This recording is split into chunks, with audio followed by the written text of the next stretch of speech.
say it's alright. It's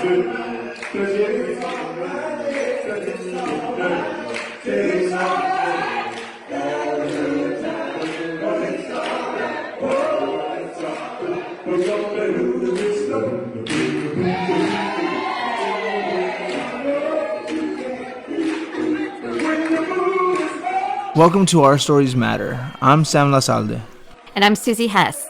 Our Stories Matter is hosted by Trauma Informed LA and the amazing music by Torrance Brennan Reese, founding member of the music group Street Corner Renaissance. Our Stories Matter at Locals Only acknowledges the Gabrielino and Tongva peoples as the traditional land caretakers of Tovangar, the Los Angeles Basin and Southern Channel Islands. We pay our respects to the Honugvetam, our ancestors, Ahihirom, our elders, and Eohinkem, our relatives and relations past, present, and emerging.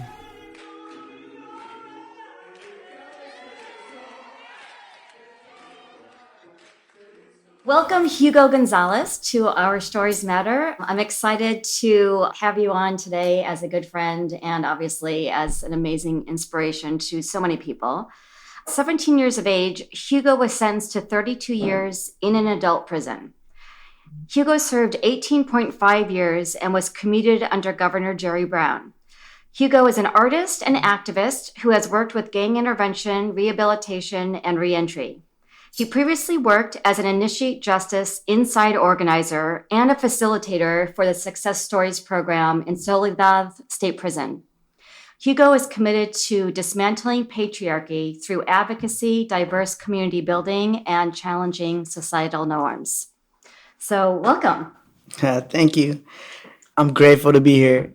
I mentioned it earlier. It's my first podcast, but at the same time, I'm grateful to even listen to that because that sounds like a dream. What was just described. So, yeah. Can you first start off and just tell us, maybe discuss healing through art and activism inside and outside?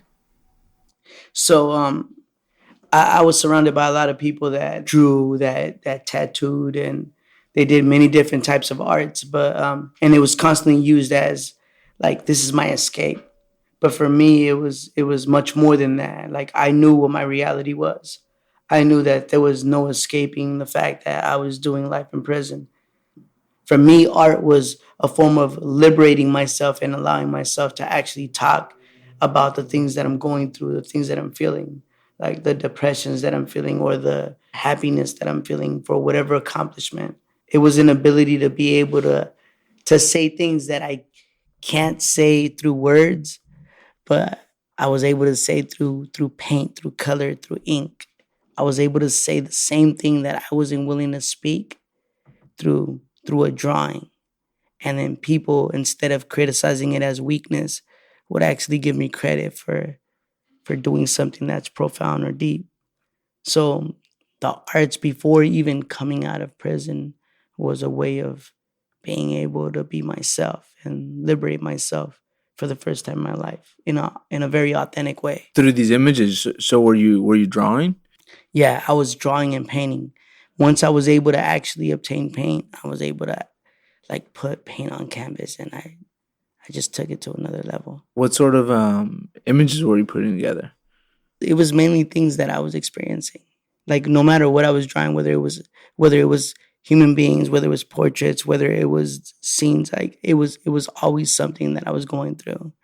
And it was always something for example, I never thought that I would get credit for painting a man that's sitting in a prison sink and that's shooting up. I never thought that would actually look artistic. But for some reason, I felt like that was speaking to me. And in the moment I was able to display that in a prison gallery, people were actually able to feel what takes an individual to that point. Without judgment being in the way, really thinking about I could actually think about why individuals go that route. Or why is it that people self-medicate in a way where they try to cover up? And see, that's more now becomes a black and gray tattoo story, right? I always tripped out with a lot of the, people that were incarcerated, or the different cultures that are already in there. It's really only I've seen Latino brown culture that tells these narratives, right, with their tattoos. Did you see other groups really picking that up? No, and I'm not saying that it wasn't happening in other groups, Yeah. but the way prison was for me was very segregated. So I was very one way, tunnel vision, and I was really focusing on what the people that surrounded me were doing as far as artistry goes, and they weren't shying away from the reality of things, and it made it easy for me to be able to paint things that may seem politically incorrect, to a point where guards would tell me, like, look, you can't have that up, or like, look, you can't paint that. I remember doing a painting where I put CDCR and I put California Department of Corruption and Rehabilitation. And the moment I put that out, like, it was like, look, you can't do that. Like, we could actually confiscate that right now. It made me realize, like, I have power even from within walls. Like, if someone's trying to muffle my voice, like, my voice must be going somewhere. Is this where it became activism? The true activism came where I really started realizing how effective or how much it's needed to actually stand up for individuals that may not want to stand up for themselves, and not make it about myself, but make it about, like, everybody that I could relate to. The moment I was able to do that, the moment I was able to hone in on that, my true fulfillment came in, no matter if I was ever going to get out of prison or not. The moment that I was able to recognize that if I'm going to spend the rest of my life in prison, then let me make this community the best I could possibly make it. Let me put my part into this. The moment I started looking at life like that, doors just started opening up. And it had nothing to do with me. It had everything to do with what I thought I could do for others and what I felt that I could offer, not as a solution, but as an option, in the sense of a way of considering a different way of looking at life. And I think of activism too, of dismantling patriarchy while you're inside. And I would assume maybe doing a lot of the art was dismantling patriarchy in terms of how a male inside could express his feelings. So I want to confess, as far as the art goes, like, it just gave me an ability to use a vehicle to say what I want to say, and then sometimes getting away with it. Yeah. Like, but when it came to activism, I noticed that, like, the concentration of, or the people are so concentrated on, like, we got to get rid of prisons, or like, this is so wrong. Whereas my mindset was more focused on, look at how many people I've hurt. Like, what can I do to, like, make a difference in the world? The question is often asked as to, like, why? Well, why do this or why do that? And my response is, like, why not? After being able to look at a human being as a human being, like, how can I turn away and not actually do something about it? Like, how can I actually think of myself and think of a sentence after really honestly giving true thought as to what I've done to another person? It's in those self-inquiry moments that I'm actually able to really have a true way of thinking about what I want to do and what fulfills my life. It isn't about getting rid of things. I think that that's just a byproduct of what I'm talking about. If anything, it's about being of service to others. Be of service to a point where an individual or a human being could look at me as a human being instead of a person that attempted to murder, instead of a person that violated another human being in a way that could never be repaired or could never be changed. For me, that's what really gives me the ability to go to Sacramento and not be off-putting when it comes to politicians, to actually talk about, like, what's happening and how people are changing and how we're able to empower ourselves as individuals that were once formerly incarcerated and now actually are able to be in position to speak to people that have the quote-unquote say, and be elaborate about it, be effective about it, instead of just talking about how unfair it is that I got a life sentence at the age of 16. Like, really talk about, like, how we could change that, how things have changed, and how my outlook in life has changed. I'll never forget the people that I have harmed. And it's not that I haven't forgiven myself. It's just that it gives me the fuel to keep on going and being of service. And that is the answer to my why. That is my forever restitution and living in this world, in this planet, as a free human being. Even though it may not always feel that way as far as freedom goes. No matter where I'm at, I'm always gonna be of service. I mean, you're an incredibly brave person. I tell you this a lot, that I think you're brave inside and I think you're brave outside. And I'm wondering, just for the listeners, if you can talk about success stories and what you were doing inside, which I think, goes in terms of activism and dismantling patriarchy, maybe with the hope of dismantling mass incarceration. Success stories started off in Soledad as an idea. We weren't even an actual program before we, in our minds, thought ourselves as a program. And what it really related to was asking ourselves, like, what is important in your life? And how often have you sold yourself out to what you say you hold importance in your life? And then what it comes down to is having these definitions of what we see as a man.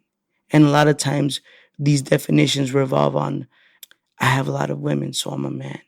I have dominance. I'll beat you up, or I'm willing to go that far in a violent way to prove myself as a man. Or like, I have money, so that makes me a man. So all these different things we just started pointing out and really started asking, like, why? Like, why are you willing to bump your head so far into that wall to prove yourself as a man, even if the end result would be doing life in prison? What we really started realizing is that many individuals, once we had the space to really talk in an authentic way, is that many of us were raised by mothers and grandmothers, and the whole definition of a man, of being supportive, loving, like helping out, like what we really realize is that the greatest men that we've ever known were our mothers and our grandmothers. And if that is what is a fact, then being a man has nothing to do with living in life. Being a human being is what really matters, and being able to see people as such. What we do in success stories is we point out that. We point out, like, look, we're not even telling you how to live or how to think. We're just opening up the space to really question, like, why is it that you think that way? Why is it that you do what you do? Why is it that you use phrases like, that's just the way it is, as if you have no other option? Why is it that we use phrases as, it is what it is, as if there is no other option? Like, when there's been an option the whole time. And it's an amazing thing to be able to not only start off in Soledad, but to come out and now work for success stories and realize that we're expanding in so many different spaces, juvenile halls, jails, schools, and we're able to like really talk about the distorted way of believing and the distorted way of like really defining things and then really getting to the essence of it. I want to point out that many times for myself, because I'm speaking for myself more than anything else, I didn't even know that these things mattered. And when I say these things, I mean like my upbringing of a man doesn't cry. I didn't know that I was suppressing my most deepest emotions. I didn't know that I was suppressing my most authentic way of being when I'm supposed to act or just cover it up or just like suppress that. I didn't know that that would later on affect me to where I wouldn't be able to express or explain why it is that I'm acting so violently, or why it is that I feel that I need a plan B when it comes to a relationship, or a plan C or a plan D, or why it is that I feel that I need to chase money. And even though this money really isn't even equating to like serious money, like why it is that it's making me feel so independent, and that independence is making me feel quote unquote like a man. In uncovering all of these masks for yourself, I'm sure in the groups that you were in while you were doing time, how would you guys cope? How would you sort through the mess now that you guys uncovered? I would say one of the main things that has helped me out is being able to communicate with another person about what I'm going through.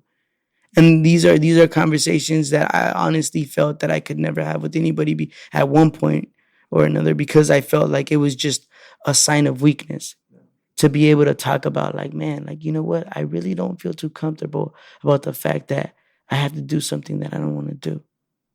Like, why can't I just really honestly go with, I don't want to do it and not do it? Why do I have to live a life of being pressured into doing something and then giving myself no choice, even though there's always a choice? Being able to talk to individuals that honestly have my best interests at heart has helped me be myself in a very authentic way, has helped me realize that no matter what, I always have a choice. How much of that was these other people, and how much of it was really just that self-reflection, just your light bulb going off? I would say it was a combination of both. And, I mean, if I were to speak percentage-wise, I'm not good in math. It changes from day to day. I would say sometimes the uplifting of an individual that cares about me would be 90%. And then there's other times that my determination becomes 90% as far as like what I know needs to be done because it's the right thing to do. And then realizing like, look, now that I know, I have to go off of what I know instead of just saying, I know, and then doing the complete opposite. So, I mean, that varies from situation to situation because I can't take credit. I can't take full credit for where I'm at today. Like I'm sitting before you guys right now and I'm in awe, like I said, my first podcast, but at the same time, like I know that this isn't a coincidence. Like I'm surrounded by innovative people that really inspire me. And I can't ignore the fact that no matter how I'm feeling about life, like I'm where I need to be right now. I mean, just your reflection, I think, is incredibly brave. And I think about self-reflecting when you're inside. And then when you said, like boys don't cry as a stereotype. And in tears, we have cortisol, that's the stress hormone that releases pain and fear and stress. So then you think boys don't cry. And then where does all that stress go?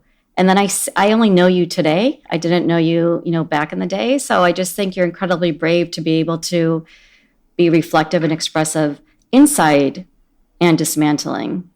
Once we came up with the curriculum, we were thinking like, so how are we going to deliver this in prison? Like, how are we going to deliver this without it sounding corny, without it sounding like this is off-putting? Like, I do not want to talk about my emotions or feelings. And the main thing we thought of was we have to set the tone. And the way we set the tone is with our stories. Yeah. With our ability of being vulnerable. And instead of looking at vulnerability as a weakness, for the first time in my life, I was able to look at vulnerability as a strength. Just owning it.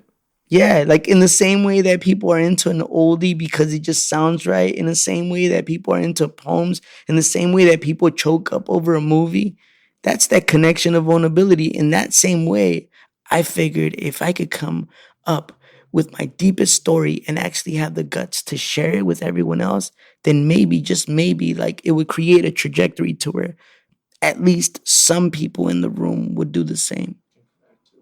And that's exactly what happened. We opened up the space to where people were able to be themselves and talk about things that they never talked about. Whether it was abuse, sexual abuse, whether it was just being neglected, regardless of what it was.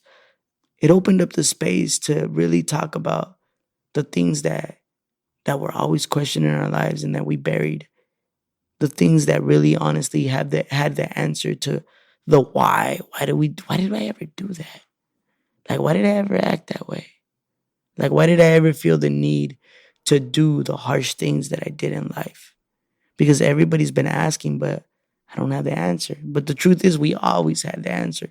We were just ignoring it. We were just covering it up because it was that painful. And I think hurt people, right?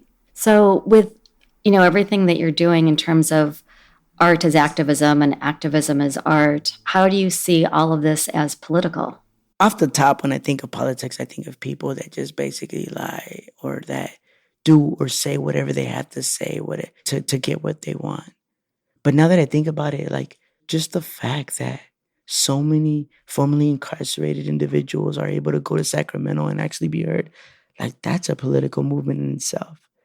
The fact that I see people that I was in prison with titles and with the power that they have to change laws, to me, it just makes me smile to know that we've reached the point, not to say that there isn't, that we're at the top, but we've reached the point where we really are heard. And change is happening. Like it's happening. It may be happening slow, but it's happening to a point where like it can't be ignored anymore. There's no doubt that it's a revolution that we're able to sit here, and whether you're formally incarcerated or not, everyone is looked at as a powerful individual that has something to say, something worth saying, and it's heard. I mean, this movement, this revolution, how do you see it as being community healing? I would say that for so long, like it's just been about how unfair laws are or how we should change laws because people are going to prison for so long for things that they've done or may have not done. And now I believe that the healing happens because it's more focused on everyone instead of just one person. Like it's actually focused on victims. Like you have us walking into rooms of people that have been hurt by us, and we're actually able to communicate, and we're actually able to ask for forgiveness in a genuine way. And for me, like that's the deepest thing. For me to be able to be of service no matter what, that's probably the deepest thing I've ever done. Because for so long I've been so selfish. And for the first time in my life, I'm able to look at the other side and understand that I would be hurt if I was on the other side. Just it compels me to walk to the other side and connect. Not in a way of labeling myself a victim of a system, but in a way of being able to just embrace and being able to take responsibility for the things that I've done and not ignore the fact that we're all connected. And that's where the true healing begins. Where a mother could actually look at me, tear up, and know that her son will never come back to this planet, and at the same time embrace me like with open arms. I mean, it's so powerful how you are reflecting and expressing yourself. And I'm curious what was that switch? Because I think people who are listening too are going to be inspired and wonder, how did that happen? Like, how did you get here? In 2012, there was a possibility to add testicular cancer. So I went through the tests, and then I went upstairs to a prison clinic. And that clinic that I was at had actual cancer patients. And I was just waiting for my results. And as I was waiting for my results, I saw 3 guys that I knew from the yard. And I hadn't seen them in about a year or so. And I never questioned where they were at or anything like that because at that point in time, it really didn't matter to me where they were at. I just knew that they were gone. But I didn't even think about the fact that they were gone up until I saw them in that waiting room. And they told me that they had stage 4 cancer. And as I'm waiting for my results, I started really realizing, like, man, I never even questioned where they were at. I got my results and they were negative. But as I was walking away, I remember this older man, Junior, stage 4 cancer. He was very feeble by that time. I was like, do you get visits though? And he was like, we can't get visits. We have to stay here.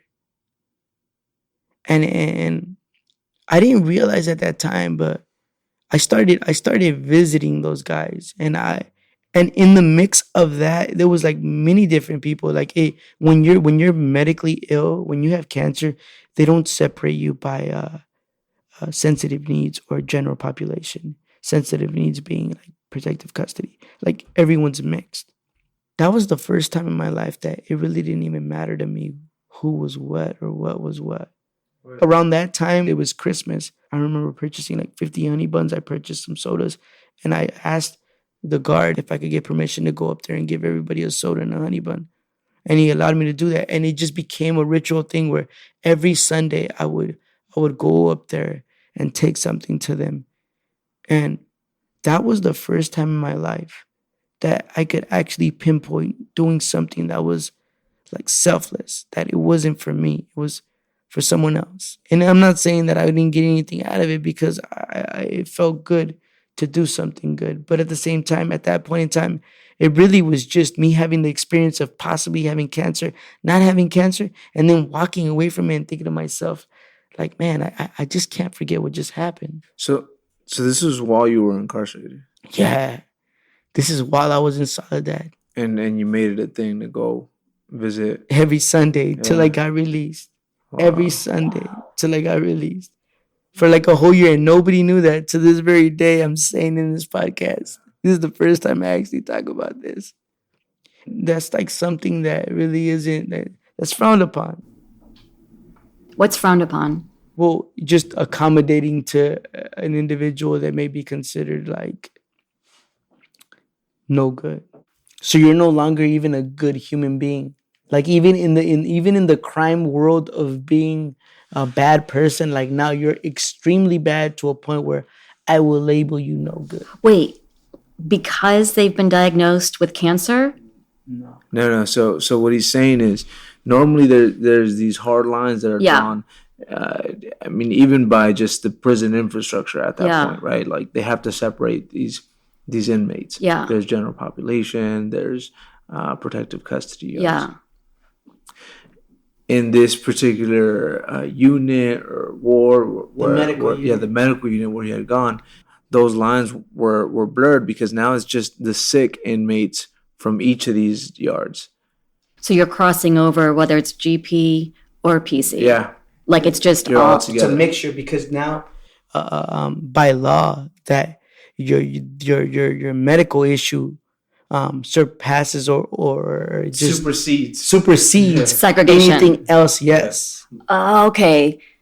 So well, that again goes back to Bravey. How were you able to cross those boundaries and survive inside? I can't even take credit for that because no one knows till right now. No one knows. So you were sneaking. But I did that simply because I actually thought I was gonna, like, blatantly speaking, I thought I was gonna lose my nuts. Yeah. I thought I had cancer, and then there was a possibility that it spread to my abdomen. Like I was like hella stressed out, like more stressed than doing life in prison. I actually thought I was gonna die in prison.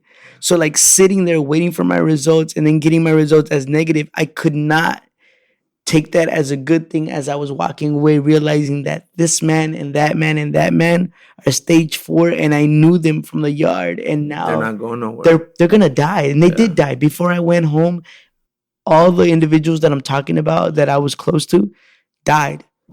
Oh, wow. They didn't go home. They didn't see freedom. They asked for a pardon. They asked for commutation. I got it. They didn't. I didn't feel like I deserved it at that time, but I got it. And to be honest with you, to this very day, I won't forget the people that I met in prison that have made a strong impact in my life. Like, I grew up in prison, but when I say that, I mean it genuinely. Like, I grew up in prison. Whether it was the heroin addict or whether it was the dude that felt he knew the whole dictionary. Like, I was taught everything that I know through the individuals that I met in prison. Like, I was nurtured and I was, like, fed, and I was given everything that I know now through prison walls. Wow. And we are every relationship we've ever met. So that makes so much sense. So what do you think is your why in terms of the art and activism inside and out? Like, what is your why? What is your heartbeat? My why is just recognizing that there's many times that I feel like I shouldn't even have been out here. So when I think of being out here, there is no other option but to be of service to others. And the moment that I slip and start making it about myself is the moment that I start forgetting about the blessings that I've had, the miracles that I've had, the miracles that I've witnessed, from that negative test to being able to have a governor commute my sentence out of like thousands of names that were given to him. Like realizing the percentage. I remember that day that he commuted my sentence. And I remember the captain pulling out the calculator in his computer and actually like doing the math. And the math was like way out. And knowing that I was selected, it was just amazing. I'll never forget that. And I can't sell the world short for me being of service for that. More importantly, like I want to just straight out say, like, that's where my true fulfillment comes from. It doesn't come from me just being self-absorbed or being selfish, even though I still have moments of that.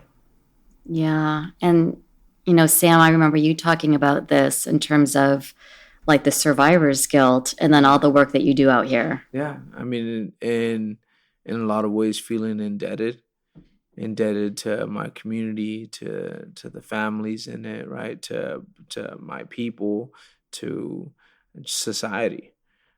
but then also, maybe that igniting the flame to want to do something about it. But then, like Hugo being to own that as this is just what I do. It's just who I am. Yeah. The why almost becomes of why not. Like Yeah. the why becomes like, why even question it? Like we should all be doing this. Like if you see something happening, like why not? Like why is it that we take certain things personal, and when it comes to other people, like we won't take it as personal? Like we could pass by the freeway and see a truck flipped over, and we would just keep on going. But yet, if that truck was with our loved ones, like there is no way that we would just keep on going. Why can't we take everything in a way where like it affects us that way? And I'm not saying I'm perfect at it. All I'm saying is that just thinking of life that way reminds me that not only am I blessed to be out here, but at the same time, like I do have a job to do. Like everything happened for a reason, and I gotta do my part. Cause I was a question mark. That meaning like I did not know if I was ever gonna see this world again. It's interesting because when you and I talk and we're talking just about stuff that's like hard, you'll always end the sentence and say, but I'm free. Hell yeah. Hell yeah. That sounds good, right? Hell yeah, sounds good. That means that no matter what happens, no matter how devastating shit may be, it's like, wait a minute, I'm free. And it just like, it does something to the soul. It does something to the psyche of feeling like trapped or feeling overwhelmed or feeling like, oh my God, I'm drowning by this situation. Like, hell no, wait a minute. You're free. I'm free. I'm grateful for that. If there's family members of youth or individuals who are inside and they're listening, what can you tell them in terms of hope, whether it's hope maybe for the families, for the youth, for individuals who are inside, because hope does decolonize. And it just seems like there was something in you that you kept going. You never gave up inside, even thinking that I'm never going to get out. The one thing I would say is like communication and connection is key. So like when asking your child or when asking a loved one, like, how are you doing? Like, how's your day? Like, how are you? Like, these are questions that sometimes I figure are like left out. I remember having kids walk into the prison just to go through a tour, and they would open up in less than an hour. And the few questions that we would ask is like, how are you doing? How's life? And they would open up as if they've never been asked that question. And then I realized after like my 10th tour, like they haven't been asked that question. Parents, adults are so caught up with life, caught up with the responsibilities of paying a bill, that they completely forget about the fact that they have a child or a loved one that's looking up to them and waiting for their feedback. But more importantly, are waiting for the question of like, how are you doing? Like, how's life? What do you like to do? Simply just checking in. And then the conversation begins. If folks wanted to maybe either get involved with success stories, or if they wanted to just sort of start getting involved in terms of, dismantling mass incarceration, supporting youth, what are some recommendations that you have? They can email me at hugo@successstoriesprogram.org. But more than anything else, I would say question everything. We have a tendency as human beings to build up judgment on things that are happening. But before that even happens, which is almost human instinct, but before that even happens, just like truly, honestly question it. Because when we question things, we begin to get understanding. And it's through that understanding that we have the option to have compassion. And it's through that compassion that we have the ability to come up with real solutions instead of bandages to things that we may label problems. Thank you, bro. Thank you for coming out and doing this interview with us. Thank you for having me. Seriously appreciate this. Surrounded by greatness. So believe me when I say it, I'm humbled.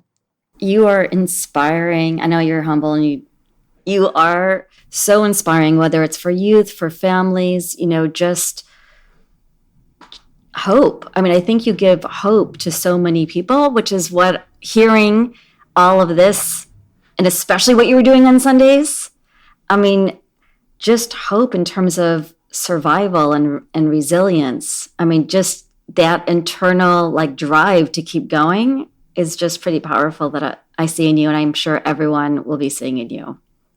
And I'm free. Our Stories Matter is brought to you by Trauma Informed LA, whose mission is to foster resilient communities that promote healing and well-being through collaboration, education, and community engagement.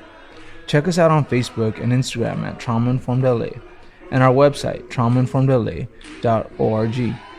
Please give us 5 stars on iTunes so more folks can have access, and donate to traumainformedla.org so we can keep recording and healing through our storytelling episodes.